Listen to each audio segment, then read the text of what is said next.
Good evening प्यारे viewer.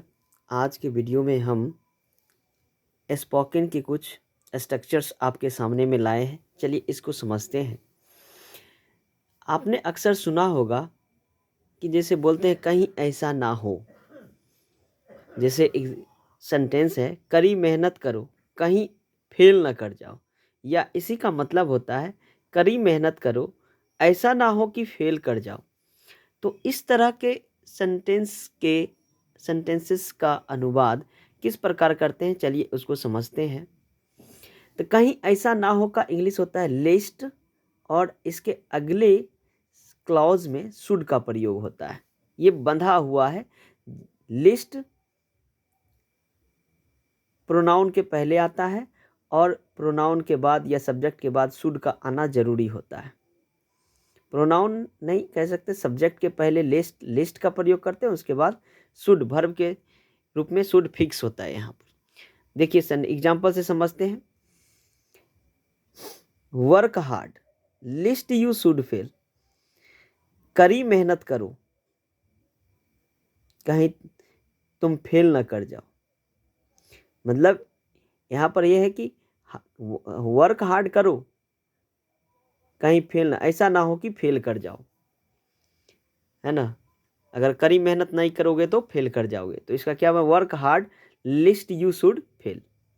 ज़्यादा सोचो मत कहीं ये अवसर निकल ना जाए। Don't think much list you should miss the chance. ज़्यादा सोचो मत कहीं तुम ये चांस गवा ना दो। चलिए अगला जो है हिंदी, कहता है इसके विपरीत या बल्कि। तो इसके विपरीत के लिए on the contrary. On the contrary का मतलब होता है इसके विपरीत।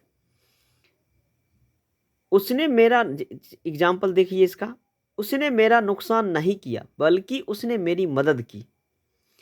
तो यहाँ पर बल्कि के लिए हम ऑन द कॉन्ट्रेरी का भी इस्तेमाल करते हैं। तो इसकी अंग्रेजी होगी ही डिडंट हार्म मी, मतलब उसने मेरा नुकसान नहीं किया। यहाँ देखिए पास्ट इंडेफिनिट है, तो ही डिडंट हार्म मी। बल्कि के लिए हमने क्या लगाया, ऑन द कॉन्ट्रेरी, बल्कि उसने क्या किया, तो मेरी मदद की। ही हेल्प्ड मी, उसने मेरी मदद की। उसने तुम्हें भ्रमित नहीं किया बल्कि जीवन को नई सीख दी। जीवन की नई सीख दी। ही डिडंट मिसगाइड यू, उसने तुम्हें भ्रमित नहीं किया बल्कि के लिए on the contrary he gave a good lesson of life, बल्कि उसने एक अच्छा सबक दिया, जीवन का एक अच्छा सबक दिया। तो ये हो गया। तो इस तरह से हम ऑन द कॉन्ट्रेरी का इस्तेमाल बट के स्थान पर करते हैं। तीसरा, तब कहीं देन एट लास्ट।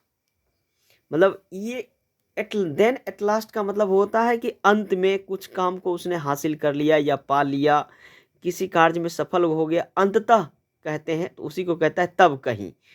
तब कहीं का जो सेंस होता है शॉर्ट में अंततः, तो इसकी अंग्रेजी होती देन एट लास्ट। बहुत सारी बातों के बाद तब कहीं वह निष्कर्ष पर पहुंचा।